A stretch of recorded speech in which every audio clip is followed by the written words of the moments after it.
श्री स्वामी समर्थ. जरी आपण कोणतीच पूजा करत नसाल, व्रत करत नसाल किंवा कोणतीच उपासना करत नसू, अगदी देवदेव करत नसू, तरीसुद्धा आपल्याला आपल्या कुलदेवीचा उपास नक्की करायचा आहे. कुलदेवीचा जर आपण उपास केला तर आपल्या आयुष्यामध्ये बऱ्याचशा चांगल्या गोष्टी ज्या आहेत तर त्या घडत असतात. आपल्या इच्छा, आकांक्षा, मनोकामना हे कुलदेवीच्या कृपेने त्या पूर्ण होतात. आपल्या कुटुंबाची भरभरून अशी प्रगती होते. त्याचबरोबर मुलांची आणि पतींची प्रगती होते. आपण एक वेळ कितीही देवदेव केलं आणि जर आपल्या कुलदेवीसाठी आपण काहीच केलं नाही, काही सेवा केली नाही, तरीसुद्धा आपली प्रगती होत नाही.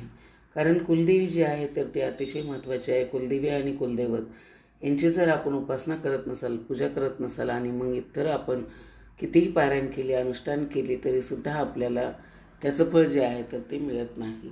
कारण कुलदेवी जी आहे तर ती आपल्या कुळाचं उद्धार करणारी आहे, कुळाचं रक्षण करणारी आहे.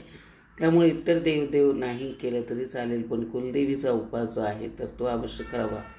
आपल्या जीवनामध्ये बऱ्याचशा समस्या असतात. कधीकधी समस्या ह्या आर्थिक असतात. आपल्या घरामध्ये पैसा येत नाही, पैसा आला तर तो टिकत नाही, कोणत्या ना कोणत्या कारणाने खर्च होतो किंवा कुठेतरी आजारपणामध्ये खर्च होतो. आपले जे कर्ज आहे तर ते सतत वाढत आहे, काही केलं ते फिटत नाही. पैसा घरामध्ये आला की वायफळ खर्च होत असतील. माता लक्ष्मी घरामध्ये स्थिर नाही. अशा आर्थिक समस्या, पैशासंबंधीच्या अडचणीचा सामना आपल्याला आयुष्यामध्ये करावा लागतो, नेहमी करावा लागतो.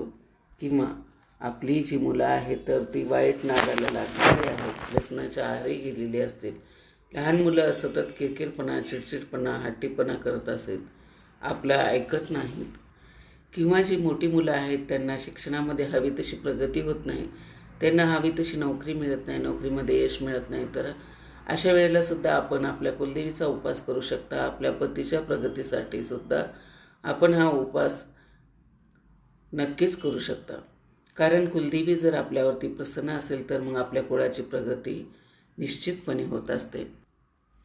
आणि कुलदेवीचं जर आपल्यावरती प्रसन्न नसेल तर मग आपण इतर कितीही देवदेव केले, पारायण केले तर त्याचा काहीच लाभ होत नाही आपल्याला, तर तो बिलकुलच त्याचं फळ मिळत नाही.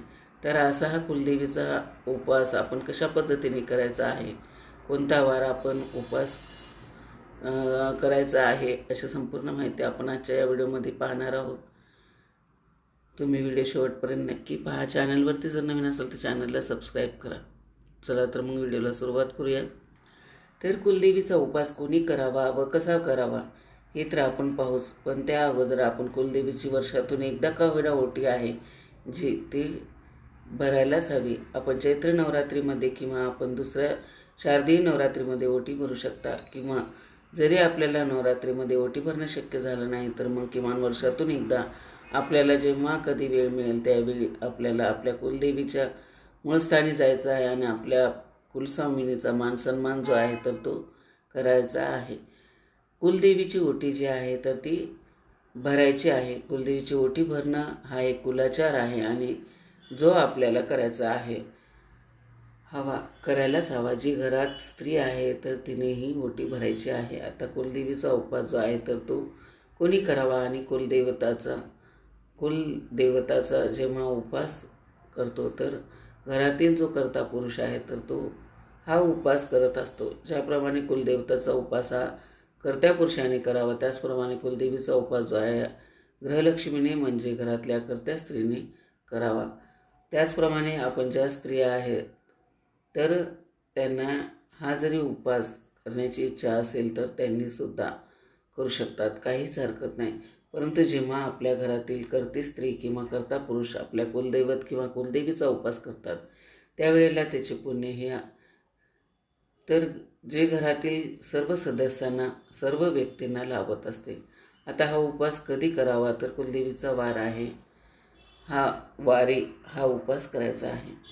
आपल्या कुलदेवीचा वार जो आहे आपल्याला माहीत नसेल तर मग घरातील मोठ्या व्यक्तींना किंवा आपल्या आजूबाजूला जी लोक आहेत त्यांना आपल्या कुलदेवीचा वार माहीत असेल किंवा आपली जी काही नातेवाईक आहेत त्यांना आपण विचारू शकता. किंवा कुलदेवीच्या मूळस्थानी जाऊन त्या ठिकाणी ते जे पुजारी आहेत त्यांनासुद्धा आपण विचारू शकता की या देवीचा वार कोणता आहे आणि त्या वारी आपल्याला उपवास करायचा आहे. उपवासाला सुरुवात कधी करावी तर बघा, देवीचा वार जे आहे तर ते म्हणजे मंगळवार आणि शुक्रवार. आपल्या देवीचा वार जर वार मंगळवार असेल तर कोणत्याही महिन्यातील पहिल्या मंगळवारीपासून उपवास धरावायला सुरुवात करायची आहे, किंवा कोणत्याही मंगळवारपासून तुम्ही शुद्ध मनाने आणि अगदी मनापासून अंतःकरणापूर्वक आपल्या कुलदेवीला म्हणजेच आपल्या घरातील देवीला नमस्कार करायचा आहे. आणि तुम्हाला सुरुवात करायची आहे किंवा कोणत्याही मंगळवारी तुम्ही करू शकता. तर वार शुक्रवार असेल तर मग कोणत्याही महिन्यातल्या शुक्रवारीपासून हा उपवास जो आहे तर तुम्ही तो सुरुवातीला करू शकता. उपवासाच्या दिवशी आपल्याला सकाळी लवकर उठायचं, स्वच्छ स्नान करायचं आहे. त्यानंतर स्वच्छ लाल रंगाची किंवा पिवळ्या रंगाची, गुलाबी रंगाची किंवा हिरव्या रंगाचे कपडे जे आहेत तर ते तुम्ही परिधान करायचे आहे. चुकून सुद्धा या दिवशी काळ्या रंगाचे वस्त्र आपल्याला परिधान करायचे नाही. आणि यानंतर आपल्याला जेव्हा ज्यावेळी आपण देवपूजा करत असतो तर त्यावेळी आपल्याला कुलदेवीवरती विधिवत पूजा करायची आहे, विधिवत अभिषेक करायचा आहे. त्याचबरोबर तुम्ही कुंकुमार्चनसुद्धा करू शकता. कुलदेवीची सेपरेट पूजा मांडली तरी पण चालते, नाही मांडली तरीसुद्धा चालते. कुलदेवीचा जो टाक आहे किंवा आपल्याकडे जर मूर्ती असेल तर त्यावरती अभिषेक करायचा आहे. आणि जरी आपल्याकडे टाक किंवा मूर्ती नसेल, फोटो असेल तर तरीसुद्धा आपल्याला फोटोचा पूजा जी आहे तर ती करायची आहे. त्यानंतर आवर्जून आपल्याला कुलदेवीला तांबूल अर्पण करायचं आहे, धूप दीप लावायचा आहे. कुलदेवीची ओटी आरती आपल्याला माहीत नसेल तर ती आरती जी आहे तर तीसुद्धा करायची आहे. आणि कुलदेवीची आरती माहीत नसेल तर आपल्याला गणपती बाप्पाची आरती करायची आहे. कुलदेवीची आरती माहीत नसल्यामुळे आपण माता लक्ष्मीची किंवा दुर्गे दुर्गटभारी ही आरती म्हणू शकता. अशा प्रकारे आपल्याला आपल्या कुलदेवीची आरती म्हणायची आहे. आणि गोडाचा नैवेद्यसुद्धा आपल्याला देवीला दाखवायचा आहे. आता गोडाचा नैवेद्य तुम्ही साबुदाण्याची खीर दाखवू शकता किंवा तांदूळाची खीर दाखवू शकतो. अतिशय उत्तम म्हणजे मखाण्याची खीरेचा नैवेद्य तुम्ही दाखवू शकता. तुम्हाला जो काय किंवा शिराचा देखील तुम्ही प्रसाद दाखवू शकता. परंतु खीर जी आहे तर ती माता लक्ष्मीला देवीला प्रिय आहे. त्यामुळे खीरचा शक्यतो आपल्याला शुक्रवारी मंगळवारी म्हणजेच गोडाचं काहीतरी आपल्याला नैवेद्य अर्पण करायचं आहे. आता ही अशी साध्या सोप्या पद्धतीने आपल्याला पूजा करायची आहे. पूजा केल्यानंतर कुलदेवीचं नामस्मरण करून आपल्याला ज्या दिवशी आपण उपवास सुरुवात करत आहोत तर त्या दिवशी आपण हा उपवास का करत आहोत, आपल्या आयुष्यामध्ये कोणत्या समस्या आहेत तर या समस्या नष्ट व्हाव्या, निघून जाव्या यासाठी मी हा उपवास करणार आहे. आजपासून मी हा उपवास सुरू करत आहे. तर असं तुम्हाला आपल्या कुलदेवीला सांगायचं आहे. आपल्या आयुष्यातील समस्या नष्ट व्हावा म्हणून प्रार्थनासुद्धा करायची आहे. आणि देवीची सेवा करतानासुद्धा, पूजा करताना काही चूक भूल झाली किंवा झाली असेल तरीसुद्धा देवीची माफी मागायची आहे. अशी तुम्हाला प्रार्थना आई भगवतीकडे करायची आहे. आणि दिवसभर आपल्याला उपवास जो आहे तर तो करायचा आहे. आणि हा उपवास रात्री तुम्ही सोडायचा आहे. आता या दिवशी आपण उपवास सोडताना तामसिक अन्नपदार्थ जे आहेत तर ते अजिबात खायचे नाहीत. जसे की मांसाहार तर खातच नाही समजा आपण उपवासाच्या दिवशी, परंतु कांदा लसूण जे आहे तर ते भाजीमध्ये आपल्याला त्याचा वापर करायचा नाही. जास्त तळलेले पदार्थ जे आहेत तर ते सुद्धा आपल्याला खायचे नाहीत. तर अशा प्रकारे आपल्याला उपवास तुम्ही करू शकता. आपल्याला करायचा असतो. त्याचप्रमाणे आज दिवसभर हा उपवास असं तुमच्याकडून निघत असेल तर मग आपण फक्त 12पर्यंत काहीच खायचं नाही आणि 12 नंतर आपल्याला जेवण करायचं आहे. परंतु रात्री मात्र आपल्याला उपवासच करायचा आहे. म्हणजे रात्रीपर्यंत काहीच खायचं नाही. एक वेळा आपण चहा, दूध, फळं जे आहे तर ते घेतले तरी पण चालेल. 12 नंतर आपण हा डायरेक्ट उपवास सोडू शकता. म्हणजेच थोडक्यात काय तर एक वेळेलाच आपल्याला जेवायचं आहे, तेही सकाळी 12च्या नंतर. आणि त्यानंतर रात्री मात्र आपल्याला जेवण जे आहे तर ते करायचं नाही. आपण फलाहार आहे तर तो रात्री मग घेऊ शकता.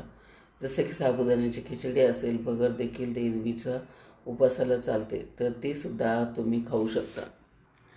अशा पद्धतीने हा उपवास तुम्ही करू शकता. परंतु शक्य असेल तर दिवसभर उपवास आपल्याला करायचा आहे आणि उपवासाचा पदार्थ खायचा आहे. रात्री आपल्याला जेवण करायचं आहे. जे काही आपण जेवण बनवणार आहात त्याचा नैवेद्य आई भगवतीला अर्पण करायचा आहे. सर्व देवी देवतांना अर्पण करायचं आहे. त्याचबरोबर आपल्याला शक्य असेल तर मग गायलासुद्धा आपल्याला या दिवशी नैवेद्य अर्पण खाऊ घालायचा आहे. त्यानंतर आपल्याला हा जो उपवास आहे तर तो सोडायचा आहे. आपण फक्त फलाहार करून सुद्धा हा उपवास जो आहे तर तो करू शकता. शक्यतो दिवसभर फक्त फळं खायचे आहे, दूध चहा असं खायचं आहे आणि रात्री उपवास जो आहे तर तो आपल्याला सोडायचा आहे. आता जेव्हा आपल्याला मासिक धर्म असेल, सुतक पडलेला असेल, तर मग अशा वेळेला सुद्धा हा उपवास करायचा आहे. उपवासामध्ये अजिबात त्याला खंड पडून द्यायचं नाही. आपल्याला सुतक किंवा मासिक धर्म असेल त्यावेळेला पूजा जी आहे तर ती करायची नाही. त्याचप्रमाणे प्रत्येक शुक्रवारी किंवा महिन्याच्या पहिल्या शुक्रवारी किंवा शेवटच्या शुक्रवारी असं आपण आपल्या कुलदेवीला कुंकुमार्चन आहे तर ते सुद्धा करू शकता. म्हणजेच कुलदेवीचा पायापासून ते मस्तकापर्यंत आपल्याला कोरडं कुंकू जे आहे तर ते अर्पण करायचं आहे. आपल्याला आपल्या कुलदेवीचा मंत्र 11 वेळा, 51 वेळा, 108 वेळा म्हणायचा आहे. किंवा मग ज्यांना श्रीसूक्त पठण करता येत असेल त्यांनी श्रीसूक्त पठण करू शकता. महालक्ष्मी अष्टकम पठण करू शकता. किंवा आता कुलदेवीचा मंत्र तुम्ही म्हणू शकता की जसं की नवार्णन मंत्र, ओम ऐं ह्रीं क्लीं चामुंडाय विचे. तर या मंत्राचं पठण करत करत आपण कुलदेवीच्या मूर्तीवर टाकावरती कुंकुमार्चन करतो. त्याच वेळेला सुद्धा आपण हे सुद्धा कुंकू वापरू शकतो. फक्त कुंकुमार्चन केलेलं कुंकू जे आहे तर ते तुम्ही कुंकुमार्चनसाठीच आपल्याला वापरायचं असतं. फक्त ते बाहेरच्या व्यक्तींना आपल्याला लावण्यासाठी वापरायचं नसतं. आपण फक्त घरातल्यानी ते लावायचं आहे. कुंकुम इतर कोणत्याही पूजेमध्ये वापरायचं नाही. त्यानंतर कुंकुमार्चन, कुंकुम जेव्हा आपण कपाळावरती लावतो तर त्यावेळेला देवीचा आपल्याला विशेष कृपा आशीर्वाद जो आहे तर तो मिळत असतो. म्हणून कुंकुमार्चन केलेलं कुंकू जे आहे तर ते तुम्हाला एखाद्या डबेमध्ये व्यवस्थित भरून ठेवायचं आहे आणि ते परत परत तुम्ही ते वापरू शकता. काही अडचण नाही. फक्त ते कुंकू जे आहे तर तुम्हाला दुसऱ्या पूजेसाठी वापरायचं नाही किंवा बाहेरच्या व्यक्तींना लावण्यासाठी सुद्धा वापरायचं नाही. आपण जर कुठे एखाद्या महत्त्वाच्या कामासाठी जाणार असो किंवा आपलं एखादं काही काम असेल तर त्या कामासाठी आपल्याला जायचं असेल तर आवर्जून त्या कुंकवाचा टिका लावून आपल्याला जायचं आहे. तुम्हाला याचे खूप चांगले अनुभव येतील. किंवा सेवा करून पहा. फक्त कोणतीही सेवा जी आहे तर ती मनापासून आणि पूर्ण श्रद्धेने आपण विश्वास टाकून ज्या वेळेस सेवा करतो तर त्या सेवेचं फळ जे आहे तर ते आपल्याला नक्कीच मिळत असतं. तर सांगितल्याप्रमाणे तुम्हाला ही जी कोणती तुमची कुलदेवी असेल, जो कोणता तुमचा कुलदेवताचा वार असेल तर तो तुम्ही धरू शकता. आणि ज्यांना माहीतच नसेल त्यांनी खरोखर एक सांगेन, मंगळवार आणि शुक्रवार दोन्ही वार जे आहेत तर ते देवीचेच आहेत. तुम्ही कोणताही तुम्हाला जो दिवस वाटेल तो उपवास तुम्ही मनापासून उपवास धरायला सुरुवात करू शकता. व्रत करू शकता. काहीच अडचण नाही. जितकी सेवा आपल्यासाठी आपल्या कुलदेवीची होईल तर त्याचं फळ आपण जेवढं जास्त सेवा करू तेवढं जास्त पुण्य आपल्याला मिळणार आहे. तर ही अत्यंत महत्त्वाची कुलदेवीच्या सेवेविषयी आपण कुलदेवीच्या उपवासाविषयी माहिती तुम्हाला सांगितली आहे. कशी वाटली कमेंट करून नक्की सांगा. चॅनलवरती जर नवीन असाल तर चॅनलला सबस्क्राईब करा. शेवटपर्यंत माझा व्हिडिओ ऐकला त्याबद्दल आपल्या सर्वांचे मनापासून आभार. सर्व मंगल मांगल्ये शिवे सर्वार्थ साधिके शरण्ये त्र्यंबके गौरी नारायणी नमोस्तुते. श्री स्वामी समर्थ.